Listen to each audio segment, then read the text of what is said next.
الحمد للہ رب العالمین، صلاۃ والسلام علی رسول النبی الکریم وعلی آلہ واصحابہ اجمعین۔ الحمد للہ الذی ہدانا لہذا وما کنا لنہتدی لولا ان ہدانا اللہ۔ رب اشرح لی صدری ویسر لی امری واحلل عقدۃ من لسانی یفقہوا قولی، آمین یا رب العالمین۔ آپ سب لوگوں کو صفات الہی والا ہینڈ آؤٹ مل گیا ہے واٹس ایپ پہ؟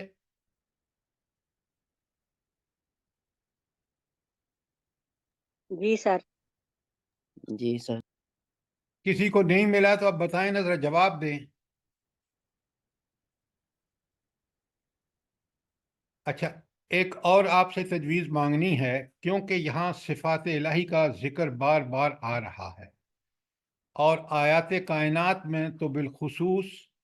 ویسے بھی اگر آپ غور سے دیکھیں تو جہاں اللہ تعالیٰ کے احکامات آئے ہیں مدنی صورتوں میں، وہاں بھی احکامات کو بھی صفات الہی سے جوڑا گیا ہے۔ وجہ یہ ہے کہ وہ احکامات دراصل صفات الہی کا ہی تقاضا ہے۔ تو اگر آپ اس پہ اگری کریں تو کل سے ہم ایک دفعہ صفات الہی کے ایک دو لیکچر میں اس کو کور کر لیں، تاکہ پھر یہ بار بار چیزیں ہمیں سمجھنے میں آسانی ہو۔ ٹھیک ہے سر، بہت اچھی جی سر تجویز ہے۔ ٹھیک ہے۔ تو جی آپ سر بالکل صحیح ہے۔ ٹھیک ہے، تو انشاءاللہ کل آپ تیاری کر کے آئیں صفات الہی کے حوالے سے، ٹھیک ہے؟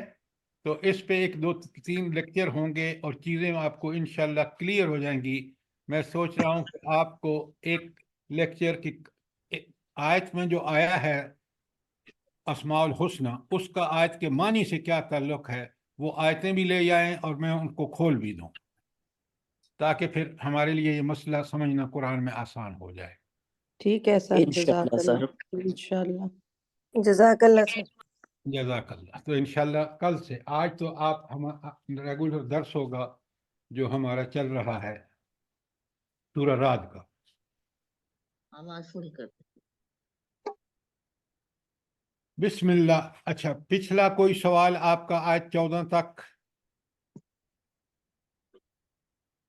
اب قرآن کو آپ اس طرح اس درس کے بعد کہ آپ کی کوئی ایسا سوال ہو جو آپ کو سمجھنا ہے، وہ آپ ضرور کر لیں، تاکہ ہم قرآن کو واقعی سمجھ کے اس کے مطابق زندگی گزار سکیں۔ اب دیکھیں، بسم اللہ الرحمن الرحیم۔ وَلِلَّهِ يَسْجُدُ مَنْ فِي السَّمَاوَاتِ وَالْأَرْضِ طَوْعًا وَكَرْحًا۔ تو اللہ تعالیٰ فرماتے ہیں وہ اللہ تعالیٰ ہی ہے جس کو زمین و آسمان کی ہر چیز طوعاً اور کرہن، یعنی چاہتے ہوئے بھی اور نہ چاہتے ہوئے بھی سجدہ کر رہی ہے۔ تو کائنات میں کوئی ایسی چیز نہیں جو اللہ تعالیٰ کو سجدہ نہ کر رہی ہو، چاہے وہ سجدہ دل و جان سے کر رہی ہے یا بالکراہت، یعنی پسند نہیں ہے، لیکن اللہ کی قدرت سے اس کی ساری جو جسمانی حرکات ہیں، وہ اس میں تو آزادی دی ہے انسان کو کہ چاہے تو اللہ کی عبادت کرے چاہے نہ کرے، نماز پڑھے چاہے نہ نماز پڑھے، اس کی تو اللہ نے اس کو آزادی دی ہے۔ لیکن ہر چیز کائنات کی اللہ کو سجدہ کر رہی ہے۔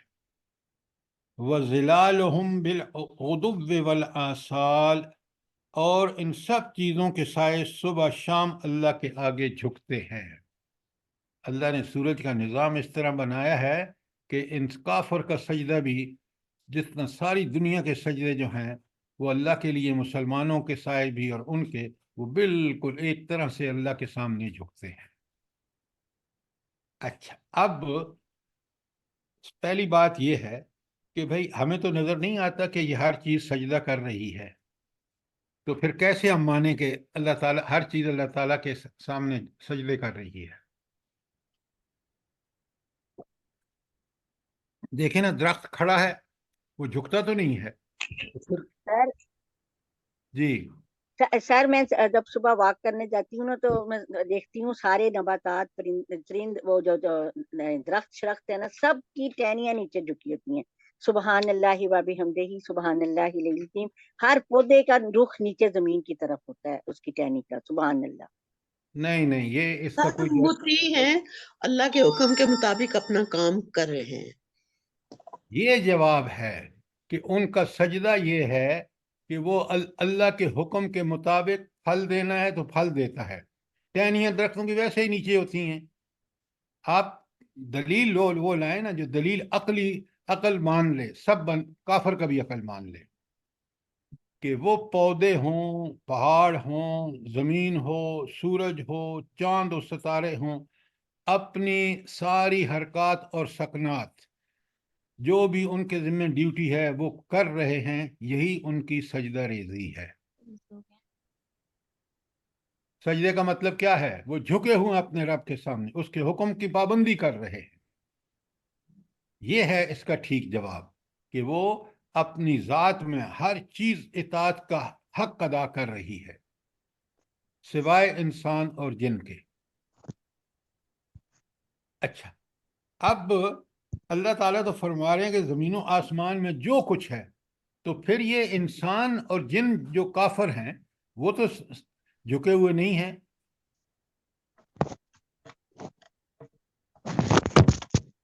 بتائیں نا، آپ کو جواب ہونا چاہیے ہمارے سر پاس. اللہ تعالیٰ نے ان کو اختیار کی قوت بھی دی ہے نا، محدود اختیار بھی دیا. ڈاکٹر صاحبہ سوچیں، تھوڑا سا سوچیں. سر میں بتاؤں؟ جی بتائیں. جی سر، اس لیے کہ انسانوں میں اور جنوں میں جو بھی سسٹمز کام کر رہے ہیں، ان کی جو اعضاء ہیں، جو واہ بھی واہ سب واہ کچھ واہ ڈاکٹر صاحبہ، کیا سب بات کچھ جو ہے ہے. نا وہ اللہ ہی کے اصولوں پہ کام کر رہے ہیں، وہ چاہیں یا نہ چاہیں. بالکل یہ ہے جواب کہ کافروں کے بھی جو اعضاء ہیں جسم کے، وہ جو اس میں بلڈ سسٹم ہے، ڈائجیشن سسٹم ہے، ہر چیز جو ہے وہ پابند ہے اللہ کے حکم کی. یہ الگ بات ہے کہ وہ اللہ کو نہیں مانتے اور اللہ کی بات کو نہیں مانتے، لیکن ان کے جسم، ان کے سارا جسم کا سسٹم، ہر چیز جو ہے وہ بالکل اسی طرح فنکشن کر رہی ہے جس طرح مسلمانوں کے کر رہی ہے، اس لیے کہ وہ اللہ کے تابع ہے، اللہ کے حکم کو مان رہی ہے. ونڈرفل ڈاکٹر صاحبہ، بات سمجھ آئی ہے یا نہیں؟ سوال کریں. دیکھیں نا، رب کا دعویٰ تو برحق ہے کہ ہر چیز کر رہی ہے. کافر کا جسم بھی کر رہا ہے، وہ اسی طرح گرو کرتا ہے جیسے مسلمان کا جسم گرو کرتا ہے. اسی پر جوانی بھی آتی ہے، بڑھاپا بھی آتا ہے. تو وہ ساری چیزیں جو ہیں اس کی یہ سکنات جو ہیں یہ گویا اللہ کے سامنے سجدہ کر رہی ہیں. یہ ہے کچھ. جی کوئی سوال؟ ذرا دیکھیں. سر پھر اس کا مطلب ہے کہ جو کافر ہوں گے ان کی روح کو عذاب ملے گا. اب عذاب پہ کیوں جمپ کر رہے ہیں؟ یہ اللہ کو پتا ہے کہ عذاب پورے جسم کو ہوگا. ہاٹ اسپاٹ آن کروں اپنا کیوں کہ جسم ان کے تابع تھا، اس جسم کو ان کا فرض تھا کہ وہ اللہ کے تابع بنائیں. یہ صفات الہی کیا پڑھ رہے ہیں ہم؟ کیوں پڑھ رہے ہیں؟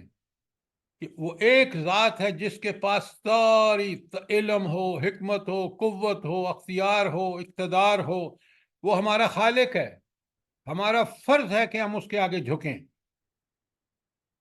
عذاب سے پہلے بات کو سمجھیں کہ یہاں آیت کا مفہوم کیا ہے، پھر آپ اس کو ایکسٹینڈ کریں.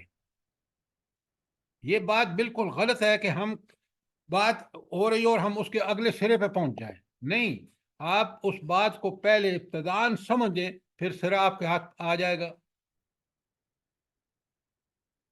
میں پھر پڑھ رہا ہوں، بسم اللہ الرحمن الرحیم. وَلِلَّهِ يَسْجُدُ مَن فِي السَّمَاوَاتِ وَالْأَرْضِ طَوْعًا وَكَرْهًا.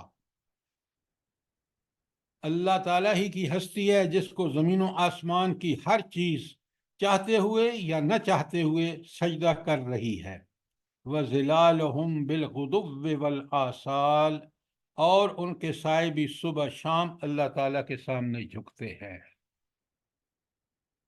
دیکھیں کتنا کمال کی بات اللہ تعالیٰ نے کی ہے. اور آیات یہ تک اس کو کہتے ہیں یہ تکوینی شہادت ہے کہ وہ یہ سب چیزیں جو ہیں یہ اپنی مجبوری کی وجہ سے اللہ کے حکم کو مان رہی ہیں. اچھا، اب اگلی آیت نمبر 16. بسم اللہ الرحمن الرحیم. کل من رب السماوات والارض، ان سے پوچھو کہ زمین، کل کا معنی پوچھو، یہاں ویسے کل کا معنی کہو، تو کل من رب السماوات والارض، ذرا ان سے پوچھو کہ زمین و آسمان کا رب کون ہے. پہلے تو مجھے بتائیں رب کے معنی کیا ہے.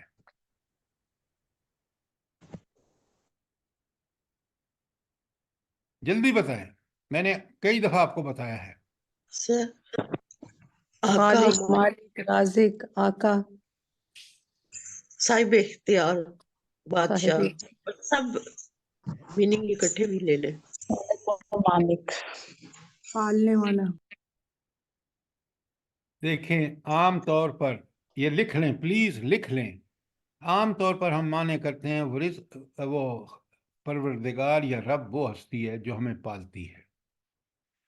بالکل ٹھیک معنی ہے، لیکن یہ ایک معنی ہے. دوسرا معنی یہ ہے کہ وہ ہماری ساری ضروریات پوری کرتا ہے. اس کے لیے لفظ ہوگا کفیل، جو کفالت کرتا ہے. ہر بیمار ہوں، ٹھیک. حضرت ابراہیم کا پڑھیں قرآن میں کہ وہ کہتے ہیں میرا رب وہ ہے جو مجھے پالتا پوستا ہے، میری کفالت کرتا ہے، میں بیمار ہوتا ہوں تو شفا دیتا ہے، وغیرہ وغیرہ. پہلا ہے پروردگار کا معنی، رب کا معنی پروردگار. دوسرا ہے کفیل. تیسرا ہے آقا اور مالک. چوتھا ہے آقا اور مالک کیسا ہے؟ نمبر 4، اس کے پاس اقتدار بھی ہے اور اختیار بھی ہے. اب یہ 4 صفات جو ہیں نا، جس رب کے لفظ معنی ہیں، اس کا مطلب ہے کہ رب کے پاس ساری طاقتیں ہیں. ایسا آقا اور مالک ہے کہ جس کے پاس ساری طاقتیں ہیں. دنیا کے بادشاہوں کے پاس یہ 4 طاقتیں ہیں ہی نہیں. لہذا رب تنہا ہے، اس میں کوئی اس کی صفات میں شرک نہیں ہو سکتا. اب اللہ تعالیٰ چیلنج کرتے ہیں اور اپنے نبی سے کہتے ہیں پوچھ تو ذرا ان سے کہ زمین و آسمان کا رب کون ہے. اللہ اکبر. اب مجھے بتائیں اس کا جواب کیا ہو سکتا ہے. کافر بھی کہے گا کہ اللہ ہی اس کا رب ہے. یعنی یہ اس زمانے میں جب قرآن نازل ہو رہا تھا تو یہ مکے کے کافر بھی مانتے تھے کہ یہ رب جو ہے نا وہ صرف اللہ تعالیٰ ہے. اور آج بھی جب آپ پوچھیں نا کسی دہریے سے دہریے آدمی سے تو وہ اس کو اس کا جواب اس کے علاوہ کوئی اور ہو نہیں سکتا. مجھے بتائیں نا کس ہستی کو آپ کہیں گے کہ وہ رب السماوات والارض ہے؟ سوائے رب کے کوئی نہیں ہو سکتا. یہ ہیں رب کی شانیں، یہ ہے رب کی قدرت، یہ ہے اس کا اختیار، یہ ہے اس کی توحید ملوکیت. تو اب جب وہ کہتے ہیں نا، جواب دیتے ہیں کہ ہاں بھائی اللہ ہی رب ہے، تو پھر اللہ تعالیٰ اپنے نبی سے کہتے ہیں کل ان سے پوچھو افتخذتم من دونه اولیاء لا یملکون لانفسهم نفعا ولا ضرا. تو پھر ان سے کہو کہ جب حقیقت یہ ہے، کیا حقیقت ہے؟ کہ رب ہے. تم خود مان چکے ہو کہ کائنات، زمین و آسمان کا رب جو ہے وہ اللہ تعالیٰ ہے. جب حقیقت یہ ہے تو تم اسے چھوڑ کر ایسے معبودوں کو اپنا کارساز ٹھہرا لیا ہے جو خود اپنے لیے بھی کسی نفع نقصان کا اختیار نہیں رکھتے. کمال کی بات ہے. دلیل قرآن کہتا ہے، قرآن دوسری جگہ کہتا ہے نا، اللہ تعالیٰ کے لوگوں کو کھلاتا ہے، اللہ کو کوئی نہیں کھلاتا. بلا یہ اصل میں یہ اشارہ کس طرف ہے؟ دیکھیں نا، ہم سب قرآن کے طالب علم ہیں.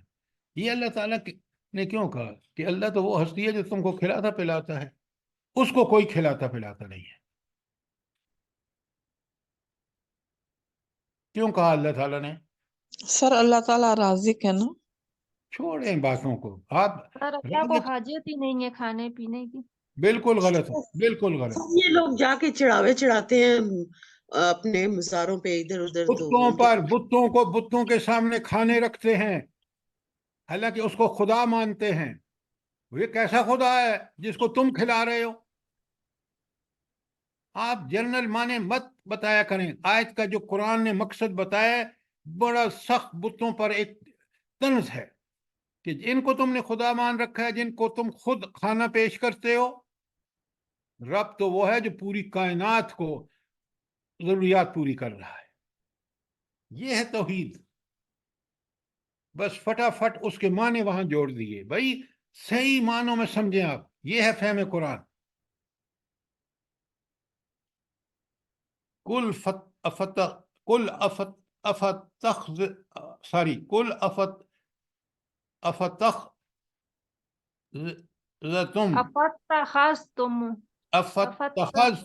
افاتخذتم من دونه اولیاء لا یملک. اولیاء بھی کیسے ہیں؟ لا یملکون لانفسہم نفعا وضرعا.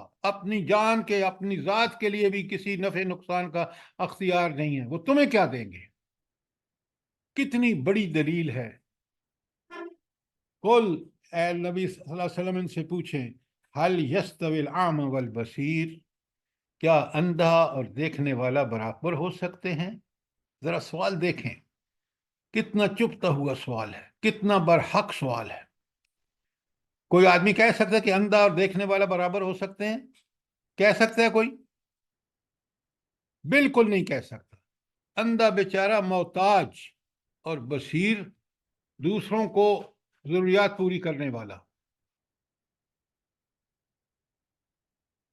ام تستوی الظلمات والنور, کیا اندھیرا اور روشنی اور کیا روشنی نہیں حل یستوی الظلمات والنور, کیا اندھیرا اور روشنی برابر ہو سکتے ہیں؟ اندھیرے میں کوئی آپ کو چیز نظر آتی ہے؟ کوئی چیز نظر نہیں آتی. سر. اور روشنی میں آپ سارا دن کام کرتے ہیں.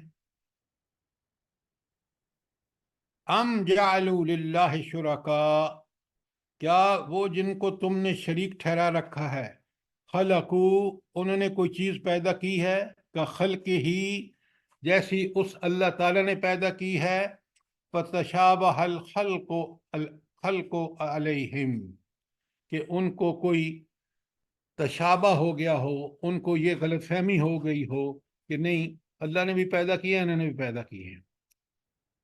تو پیدا کرنے والی ہستی صرف اللہ تعالیٰ ہے, اور کوئی کسی چیز کو پیدا نہیں کر سکتا سوائے اس کے حکم کے. دیکھیں اللہ تعالیٰ کی کیسی صفات اور دلائل ہیں. یہ دلائل ہیں توحید کے, یاد رکھیے. قل اللہ خالق کل شیء, اللہ اکبر.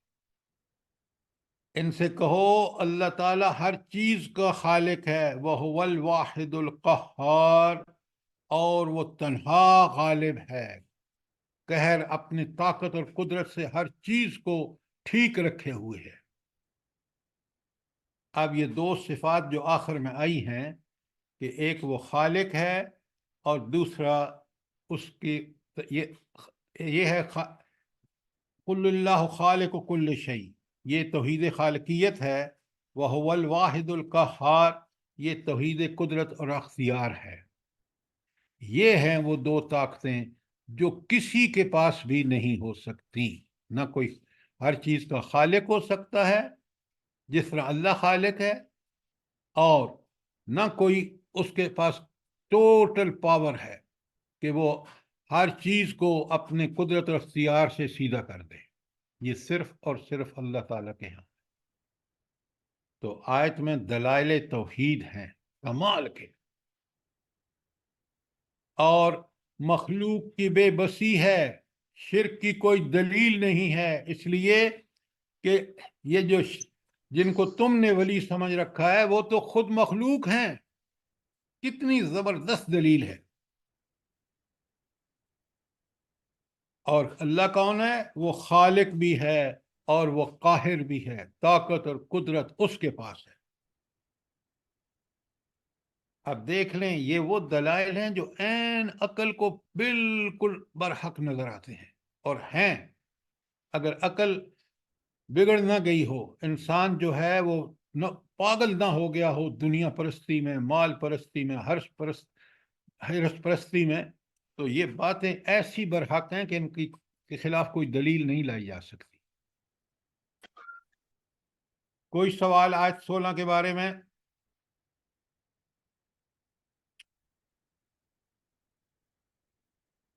سر اس میں واحد تو ہو گیا اکیلا، اور قہار کی ذرا وضاحت کر دیں آیت کے حساب سے۔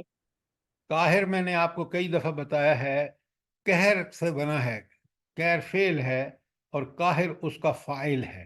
قاہر کا مطلب ہے جس کے پاس طاقت قدرت ہو کہ ہر چیز کو ٹھیک کر سکے۔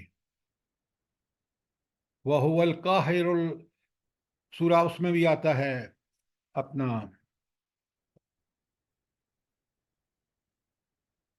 حشر میں بھی۔ تو قاہر کا مطلب ہے ایسی طاقت اور قدرت والا کہ جو ہر ایک چیز کو، یعنی طاقت اور قدرت اس کے پاس ہے، اور وہ اپنی طاقت اور قدرت سے زمین، آسمان، چاند، سورج، ستاروں کو کس طرح کا کنٹرول کیے ہوئے ہے۔ اب بات سمجھ آ گئی قاہر کے معنی؟ جی جی سر، جی سر۔ سر اس میں یہ آیت کے حوالے سے یہ ہوگا کہ وہ تمہارے بتوں اور ولیوں شلیوں کو جو تم نے بنایا ہوا ہے ان کو بھی اپنے کنٹرول میں رکھا ہوا، اور تم ان کو بت بنا رب بنا بیٹھے ہو۔ نہیں نہیں نہیں نہیں، یہ آپ دور کی کوڑی لا رہے ہیں۔ وہ کائنات کی ہر چیز، کوئی چیز ہو آپ دیکھیں، اس کے کنٹرول میں ہے۔ یہ سورج، یہ چاند، یہ ستارے، یہ سیارے، یہ زمین، کبھی اس کے کنٹرول سے ایک ذرا برابر بھی ادھر ہوتی ہے؟ نہیں سر۔ دیکھیں، بت جو ہے نا، بت اس لیے کہ بت جو ہے وہ انسان نے بنایا ہے، اور اس کو بنا کے خدائی صفات اس کے اندر سمجھ رہا ہے۔ اس سے بڑی کوئی حماقت ہو سکتی ہے؟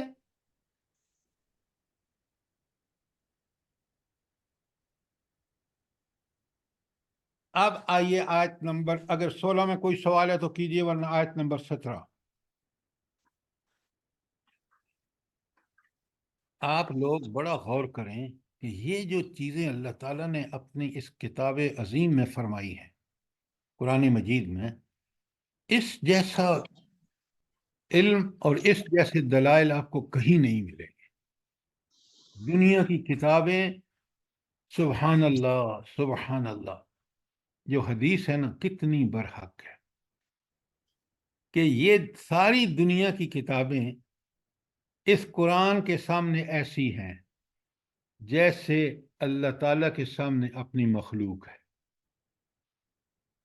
کلام ہے نا اللہ کا، کہ مخلوق کا فرض ہے کہ وہ اس اللہ کے سامنے جھک جائے۔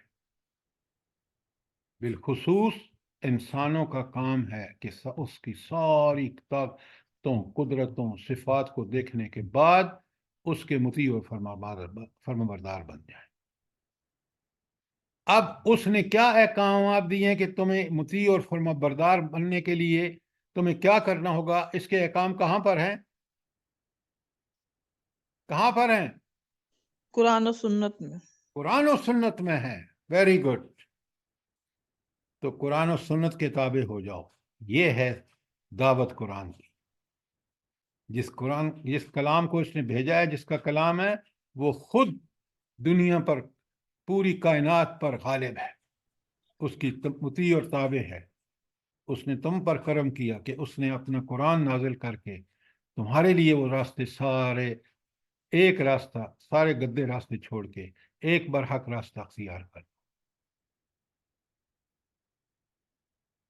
اب سنیں، ذرا غور کریں۔ بسم اللہ الرحمن الرحیم۔ انزل من السماء ماء فسالت اودیۃ بقدرها۔ اللہ تعالیٰ نے آسمان سے پانی برسایا اور ہر ندی نالا اپنے ظرف کے مطابق اسے لے کر چل نکلا۔ پہلے تو یہاں رک جائیے کیونکہ آگے دوسری بات شروع ہو رہی ہے کہ اللہ تعالیٰ زمین آسمان سے پانی برساتے ہیں اور ندی نالے جو ہیں وہ اپنے ظرف کے مطابق اسے بھر جاتے ہیں، پھر پانی لے کر چلتے ہیں۔ اب ذرا سی اس پہ تھوڑا سا غور کریں نا، یہ تو ہمارے روزمرہ کا وہ ہے کہ بھئی ہر ندی نالا جتنا گہرا جتنا کھلا ہوتا ہے اس کے مطابق وہ اپنے اندر پانی بھر لیتا ہے، پھر وہ پانی لے کے چلتا ہے، اور یہی پانی کھیتوں کو بھی ملتا ہے، یہی گندگیاں بھی صاف کرتا ہے، وغیرہ وغیرہ۔ تو گویا ہر نالا اپنے ظرف جیسا جتنا وہ گہرا ہوتا ہے، جتنا چوڑا ہوتا ہے، جس مقصد کے لیے بنایا گیا ہوتا ہے، اس کے مطابق وہ پانی لے کر نکل پڑتا ہے۔ اچھا، یہ چیز جو ہے یہ بلا کس حقیقت کی طرف اشارہ ہے؟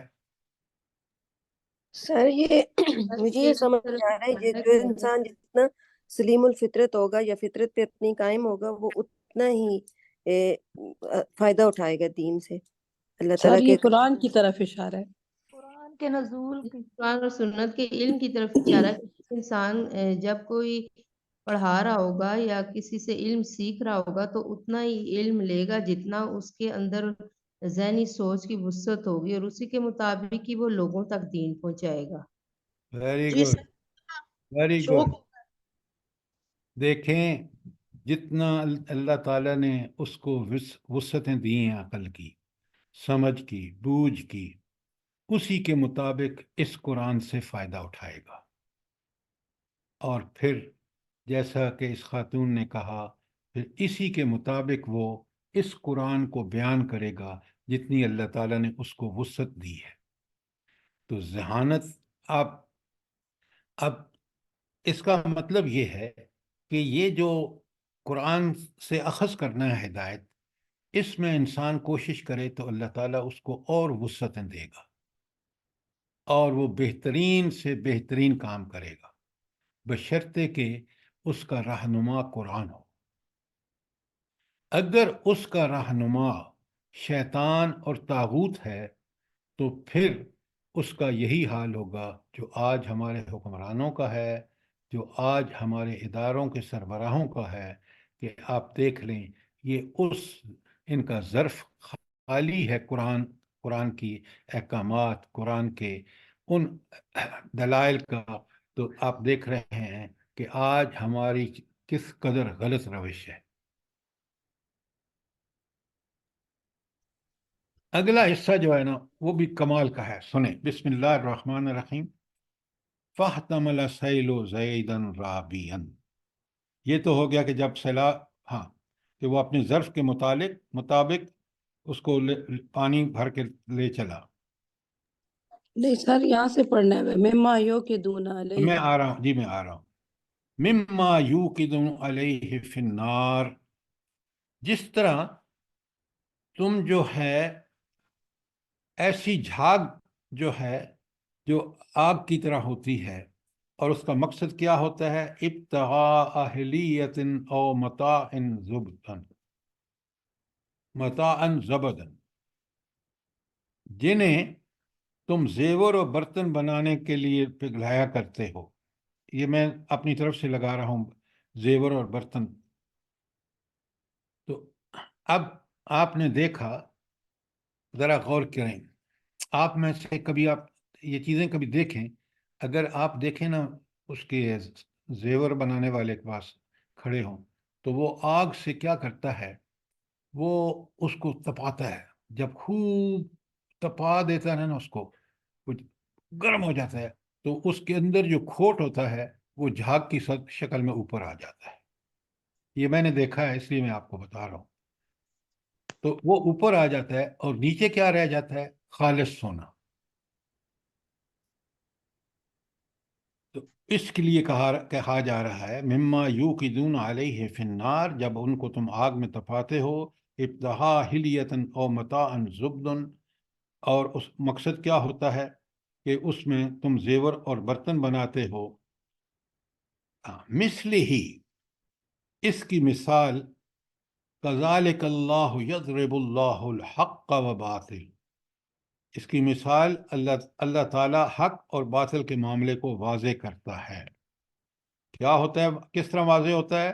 فَأَمَّا الزُّبْدُ فَيَذْهَبُ جُفَاءً، جو جھاگ ہے وہ اڑ جایا کرتی ہے۔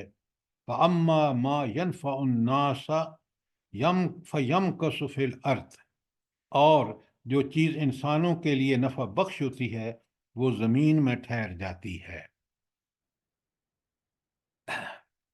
کذالک یضرب اللہ الامثال، اسی طرح اللہ تعالیٰ اپنی باتوں کو واضح کرتے ہیں، سمجھاتے ہیں۔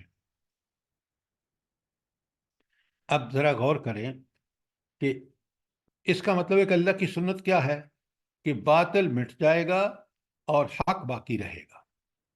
بھلا کیسے؟ ذرا غور سے سنیے۔ جب بارش ہوتی ہے اور خوب پانی برستا ہے تو آپ دیکھتے ہیں کہ اس کے اوپر بیل کچیل جھاگ سب آ جاتی ہے، اور پھر جب تھوڑا وقت گزرتا ہے تو ہم دیکھتے ہیں کہ وہ پانی جو نفع بخش ہے وہ تو زمین کے اندر چلا جاتا ہے، اور جھاگ اور جو کچرا ہوتا ہے وہ اوپر رہ جاتا ہے۔ تو اس کا مطلب ہے کہ پانی جو نفع بخش تھا اس نے تو اپنا فائدہ پہنچایا، اور یہ جھاگ جھنگاڑ جو ہے یہ زمین پہ کچھ دنوں کے بعد زمین میں کھاد کے طور پر مل جاتا ہے۔ لیکن اس بارش میں جس میں پانی کے اوپر جھاگ آ جاتی ہے، یہ جھاگ نرے کا نرا کچرا ہوتا ہے، یہ باطل ہوتا ہے۔ تو اللہ تعالیٰ کی سنت کیا ہے کہ اللہ تعالیٰ اس حق و باطل کی کشمکش میں حق کو غالب کر دیتا ہے اور باطل جو ہے وہ مٹ جاتا ہے۔ لیکن آج جب ہم دیکھتے ہیں دنیا کی حالت، خاص کر پاکستان میں، تو ہمیں تو نظر آتا ہے کہ باطل غالب ہے اور حق جو ہے وہ مغلوب ہے۔ تو یہ بات تو اللہ تعالیٰ جو فرما رہے ہیں اس کے مطابق تو نہیں ہے۔ کیوں ہے ایسا؟ آپ قرآن کے طالب علم ہیں، بتائیے۔ سر وہ جو ہیں قرآن اور سنت سے ہٹے ہوئے ہیں نا؟ نہیں نہیں نہیں نہیں نہیں نہیں، وہ ہٹے ہوئے ہیں۔ کیوں ہٹے ہوئے ہیں؟ یہاں حق کیوں نہیں، باطل مٹ کیوں نہیں جاتا؟ سوال یہ۔ اللہ نے مہلت دی ہوئی ہے۔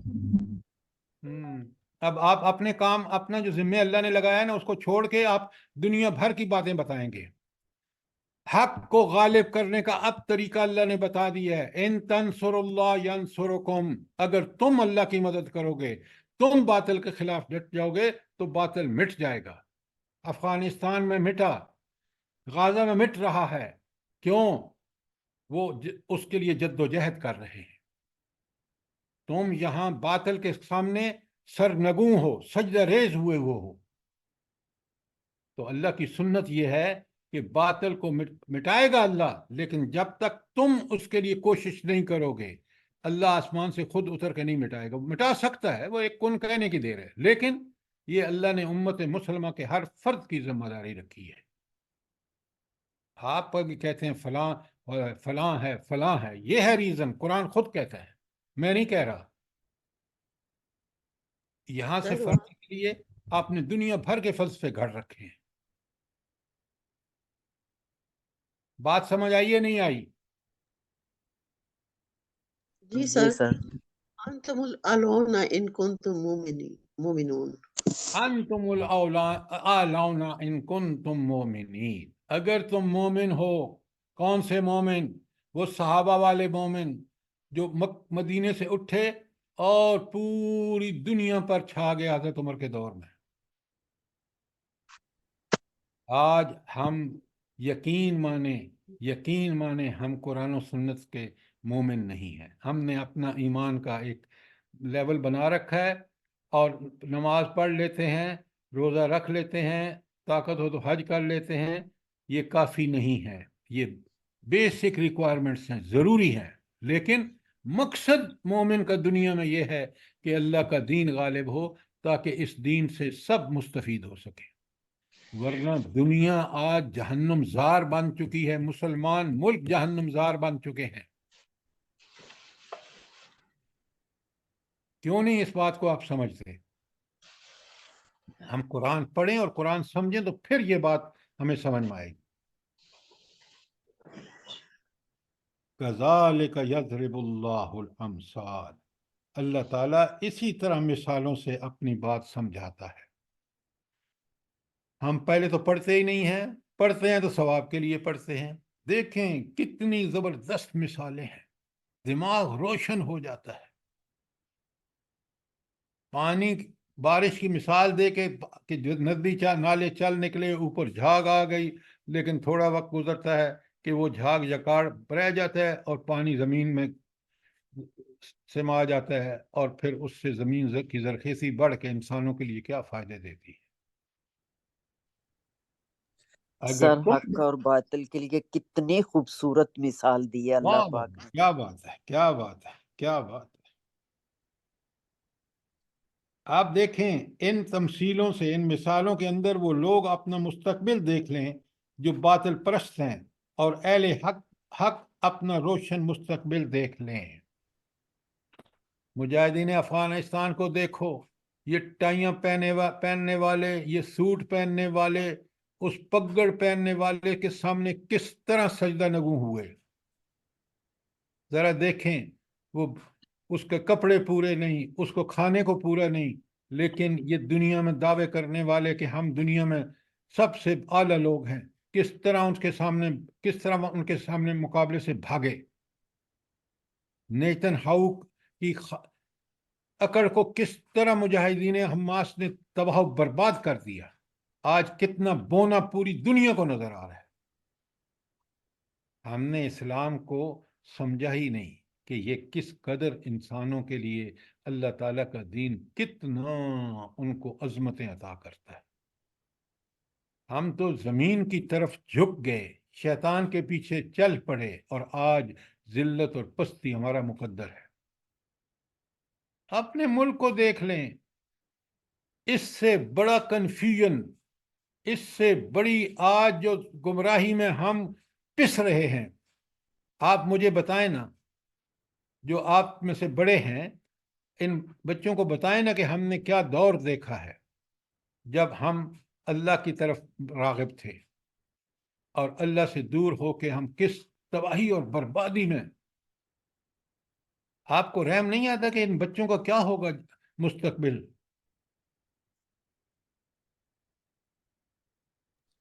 سر ڈرنے خوف آتا ہے کہ پتہ نہیں یہ کس دنیا میں بسیں گے یہ لوگ، اور یہ کون سے دین پہ چلیں گے. ڈر لگتا ہے، اور اللہ کا خوف سے آدمی کے یہی سارا دن دماغ میں یہی سوچے رہتے ہیں کہ یہ جو آج کل کی یہ پود ہے ان کا بنے گا کیا. ہم لوگ بھی اتنے پابندیاں، لیکن پھر بھی سمجھ تو رہے ہیں نا قرآن شریف کو. ان کے تو پاس سے گزر جاتا ہے، جتنا مرضی بولو بچوں کو جو مرضی کو، لیکن ان کو جو ہے یہ جو آپ دنیا میں لگے ہوئے ہیں، ہر کوئی دین کو اور آخرت کو بھول چکے ہیں نا. یہ آپ کی بات 100% ٹھیک ہے. یہ قصور والدین کا، ہم والدین کا ہے کہ انہوں نے بچوں کو، خود بھی دنیا میں لگ گئے اور بچوں کو بھی دنیا میں جھونک دیا. آج وہ بچے نہ دنیا کے نہ دین کے. اگر ہم ان بچوں کو دین پہلے سکھاتے، دنیا ضرور پڑھاتے سکھاتے، دین سے اتنے دور ہیں کہ آج میں لکھ کے دیتا ہوں 90% بچے جو یونیورسٹیوں اور کالجوں میں، وہ ماں باپ کی بات دین کے بارے میں سنتے بھی نہیں ہیں. اور یہ قصور والدین کا ہے کہ انہوں نے ان کو اس فطرت جس پہ اللہ نے پیدا کیا ہے، اس پر فطرت پر قائم رکھنے کے لیے ان کے سامنے نہ رول ماڈل بنے، نہ ان کو اس دین فطرت کی حقیقت ان پر نمایاں کی، بلکہ ہم نے ان کے سامنے وہ اعمال کیے کہ جس اعمال کی وجہ سے ہماری فطرت بگڑی چکی تھی، ان کی فطرت بھی بگڑ گئی. بڑا افسوس ہوتا ہے. اور یہ ہے چیزیں جو قرآن پڑھ کے ہمیں سمجھ آتی ہیں. سر ہمارے والدین ہمیں ایک سے دوسری آواز دیتے تھے تو ہماری جان نکل جاتی تھی کہ ایک آئیے دوسری نہ آئے. اب تو جتنا مرضی پکار لو انہیں کچھ ہوتا ہی نہیں ہے. آپ بالکل ٹھیک کہہ رہے ہیں. وہ والدین تربیت کا خاص خیال رکھتے تھے. انہوں نے پتہ تھا کہ یہ ہماری اولاد ڈسپلن جب ہوگی جب ایک آواز پہ دوڑتے ہوا ہے. اور سہولتیں وہ ہم سب سے ساری دی انہوں نے، پیار انہوں نے سارا دیا. آج والدین بچوں کو ڈسپلن بنانے کے لیے کچھ بھی نہیں کر رہے، اور ان کو اتنا سر پہ چڑھایا ہوا ہے کہ وہ پھر ان کی فطرت مسخ ہو جاتی ہے. آپ محبت کریں، پیار کریں، سب کچھ دیں، لیکن پہلے ان کو مسلمان بنائیں. پھر دیکھنا دنیا میں وہ کس طرح کے لوگ پیدا ہوتے ہیں، کس طرح کے لوگ اویلیبل ہوتے ہیں. سر جب انسان کو اپنی غلطی کا احساس ہو جائے تو اب جیسے یہ ہم نے بہت بڑی غلطی کی ہے نا پیرنٹس نے، تو پھر اس کا ازالہ ہو، کچھ مطلب اصلاح کی کوشش. دیکھیں میں آپ کو ایک بات بتاؤں، بڑا اللہ رب العالمین رحیم کریم ہے. اب اگر آپ کو اور مجھے احساس ہو گیا نا، سب سے پہلا ہم خود پہلے دین پر آ جائیں اور اس پر عمل شروع کر دیں پورے اخلاص سے. پھر رب العالمین ہماری تائید اور نصرت ہمیں اویلیبل ہوگی اس کی. ہم خود بھی اور اپنی اولادوں سے بھی جب کہیں گے تو پھر ذو اثر ہوگا. صرف امیدوں سے اور صرف ایکسپیکٹیشن سے کچھ نہیں بنتا. جو کچھ بنتا ہے وہ کوشش، جد و جہد اور ایفرٹ سے بنتا ہے. جس درجے اگر ہم نے غلطی کی ہے تو اب اس کو کریکشن کی بھی بڑی ہمیں ایفرٹ کرنی پڑے گی. میں آپ کو بتاؤں، میں نے اپنی زندگی میں دیکھا ہے، ہمارے ایک دوست، میرے نیکسٹ ڈور نیبر، جو انتہائی نیک تھے، اللہ تعالیٰ ان کی قبر کو نور سے بھر دے. وہ فارن افیئرز میں تھے واشنگٹن میں، تو ان کا جو اکلوتا بیٹا تھا وہ کافی بگڑ گیا وہاں کے ماحول سے. اب وہ پی سی ایس افسر ہے، گریڈ 21 میں ہے. ان کی دعاؤں کی وجہ سے میں دیکھتا ہوں کہ ان کے بچوں میں اور ان میں ایک لاجواب تبدیلی ہے. کیوں؟ وہ باپ کی دعائیں جو ہیں وہ اللہ نے قبول کر لی. کیوں؟ کہ وہ خود انتہائی نیک تھے. لہذا آج بھی اگر ہم توبہ طائب ہو کر واقعی ہم خود پہلے ان تمام شیطانی حربوں کو چھوڑ دیں اور اللہ کے مخلص بندے بن جائیں، اس طرح پہلے تو نمبر 1 ہم رول ماڈل بنیں گے اپنے اولاد کے لیے. نمبر 2، یہی اولاد جو ہے پھر آپ کے زندگی میں بھی ہو سکتا ہے، ورنہ مرنے کے بعد اللہ تعالیٰ ان کو توفیق دے گا اور یہ بہترین مسلمان بنیں گے. لیکن سر باہر جب یہ جائیں گے اب تعلیمی اداروں میں تو پھر گھر میں تو چلیں. آپ دیکھیں، آپ نے برے دوستوں سے بچانا ہے اور برے ماحول سے بچانا ہے، یہ آپ کا فرض ہے. اگر ہم دیکھیں نا، میں ایک گھر میں بڑا مولوی بنا ہوں، نمازیں پڑھتا ہوں، بچے میرے انگلش میڈیم کے حوالے کر دیے ہیں میں نے، تو وہ تو بگڑیں گے. صاف ظاہر ہے کہ جتنا عرصہ وہ وہاں رہتے ہیں، برے دوستوں میں رہتے ہیں، برے اپنی فطرت کے خلاف کام کرتے ہیں، گالیاں بکتے ہیں، تو وہ کیسے ٹھیک ہوں گے؟ ہمارا کام صرف یہی نہیں ہے کہ میں اور آپ ٹھیک ہو جائیں، ہم اپنے سب جاننے والوں کو، ملنے والوں کو کہیں کہ قوم تباہ ہو گئی ہے. ہم ان بچوں کی پرورش کریں کہ یہ بہترین انسان بنے اور اپنے ملک کے بہترین شہری اور فائدہ مند شہری بنے. سر پھر کوئی ادارہ بھی تو ہونا باہر کہ جو ہم اپنے بچوں کو پھر اس میں ڈال دینا، اس ادارے میں جہاں سے وہ دینی تعلیم اور دنیا کی دونوں کی تعلیم اکٹھی مطلب حاصل کر سکیں. ہاں، یہ آپ دوسروں کو نصیحت کرنے سے پہلے آپ اپنا تو رول ادا کریں، اس کے بعد اچھے لوگ مل کے ایسے ادارے قائم کریں. گورنمنٹ نہیں کر رہی نا، تو گورنمنٹ کو مجبور کرے. یہ پیرنٹس کے ہماری اولادیں تباہ ہو رہی ہیں، ہمارا ملک تباہ ہو رہا ہے، اس لیے کہ ہم نے جتنے بھی تعلیمی تربیت ادارے، آپ نے پچھلے دن نہیں پڑھا کہ یہ کیا ہو رہا ہے یونیورسٹیز میں، خاص کر گرلز کالج میں؟ یہ کہاں مر گئے ہم والدین؟ کیوں نہیں ہم اس کے خلاف اٹھتے اور کہتے کہ یہ ان اداروں کو ٹھیک کرو؟ ان کے انتظامیہ میں تم نے گھنڈے بھر رکھے ہیں، یہ ٹیچر نہیں ہیں، یہ نسلوں کی تباہی کا باعث بن رہے ہیں۔ ہمیں احساس ہی نہیں ہے، ہم غرق ہیں دنیا میں۔ پڑھیں آخری رکوع سورہ کہف کا، جس کا حکم ہے کہ جمعے پڑھیں۔ سر یہ جو دعا ہے ربنا حب لنا من ازواجنا وذریاتنا قرۃ اعین واجعلنا للمتقین اماما، یہ اولاد کے لیے فائدہ مند ہے نا؟ آپ بالکل دیکھیں، صرف دعائیں ہوتی نا تو نبی کریم صلی اللہ علیہ وآلہ وسلم کعبہ میں بیٹھ کے دعائیں مانگتے رہتے، نہ کوئی لڑائی ہوتی نہ جھگڑا ہوتا، کفر اپنے جگہ قائم رہتا۔ آپ صلی اللہ علیہ وسلم نے پہلے 313 بدر کے میدان میں لا کر پھر دعائیں مانگی ہیں، پھر اللہ نے قبول کی ہیں۔ یہ دونوں، پہلے کوشش، اور کوشش بھی والذین جاہدوا فینا، جاہدو کا مطلب ہے انتھک کوشش، یہ ہم کوشش تو کرتے ہی نہیں، انتھک تو چھوڑیں۔ تو یہ وہ چیزیں ہیں، قرآن سے تعلق ہوگا تو ہمیں کوشش کی بھی پوری طرح اللہ تعالیٰ توفیق بخشے گا، کیونکہ موٹیویشن یہاں سے ملتی ہے۔ اسی قرآن نے عربوں کو بدلا۔ جی سر میں یہ بات کہنا چاہتی ہوں کہ پیرنٹس کی نا ترتیب بھی غلط ہوتی ہے اکثر۔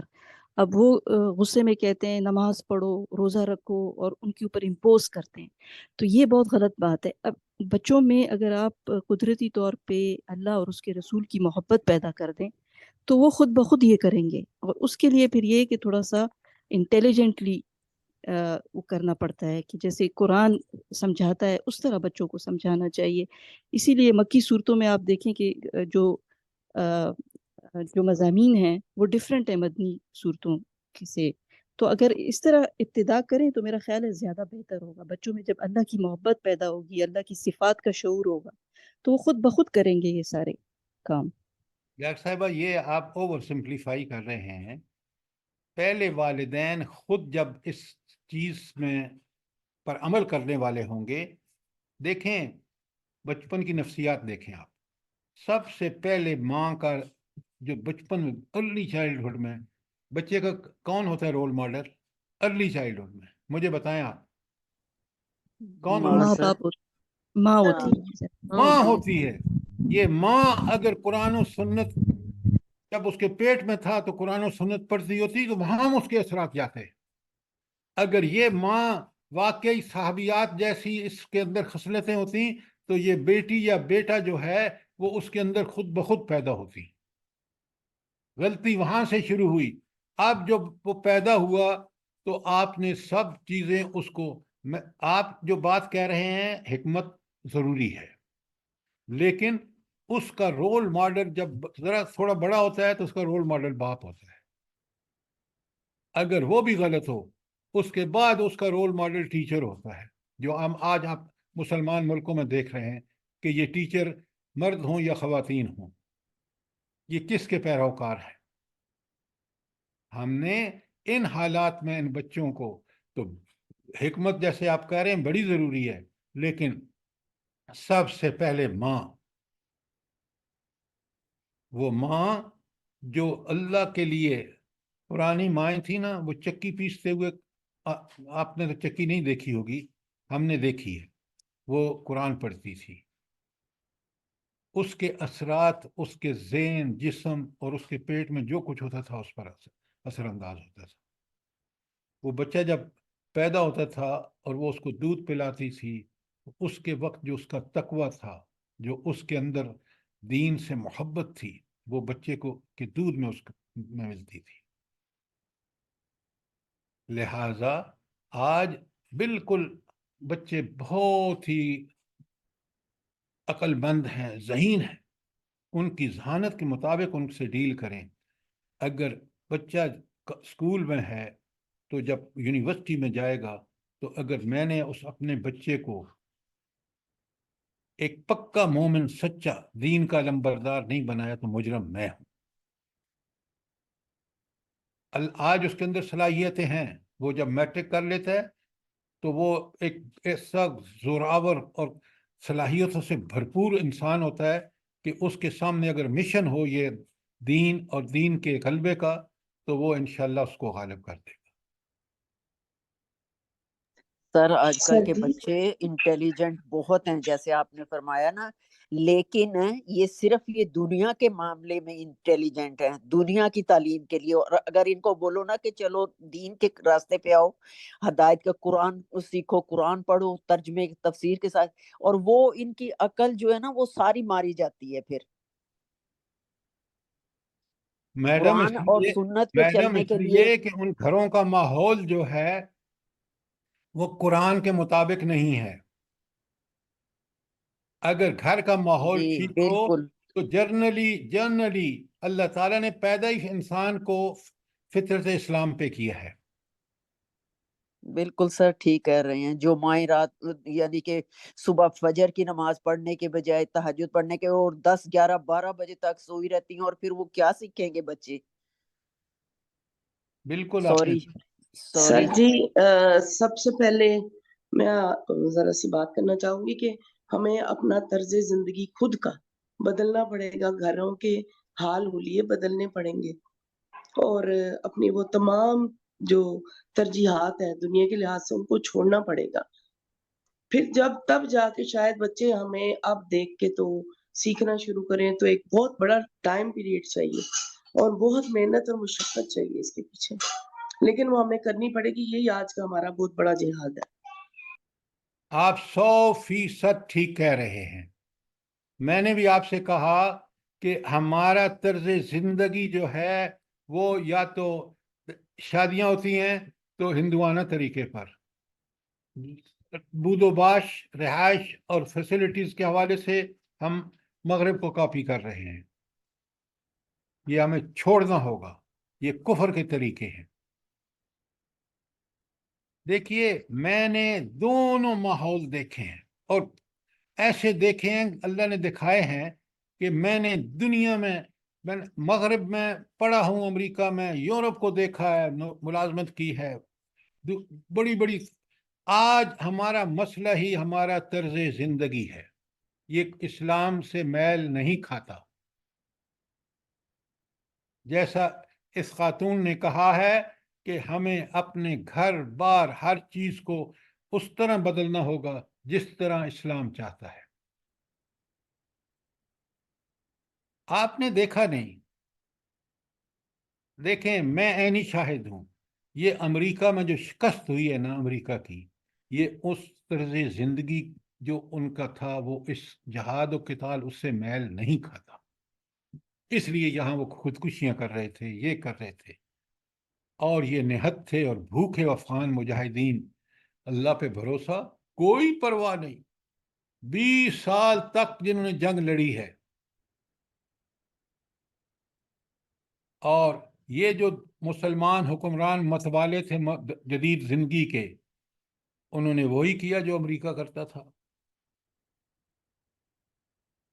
تو اس لیے میری آپ لوگوں سے گزارش ہے کہ ہم اس قرآن کو پڑھیں، سمجھیں اور اس کے زندگی میں ہر مرحلے پر اس کے مطالبات پورے کریں. اچھا، آج ہم نے جو آج اگلا، کیونکہ مضمون بالکل مختلف ہے، آپ لکھ لیں، آپ اس کو پڑھیں گے. آیت 18 تا 26 میں 10 صفات مومنین کی. کون سے مومنین؟ آپ اس کو ضرور پڑھیں.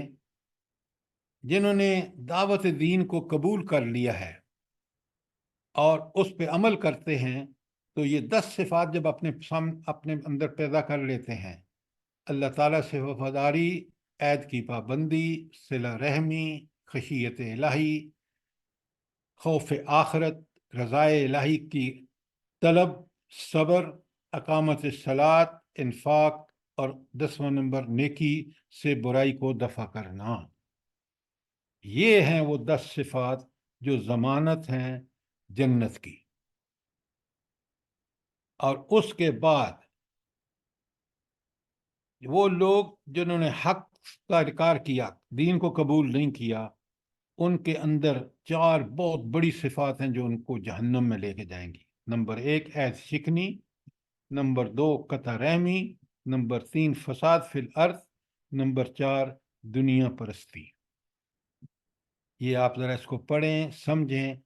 کل سے ہم نے تیاری کر کے آئیے صفات الہی کے بارے میں، تاکہ ہم اس کو پہلے سمجھ لیں، کیونکہ بار بار قرآن میں صفات الہی کا ذکر آ رہا ہے.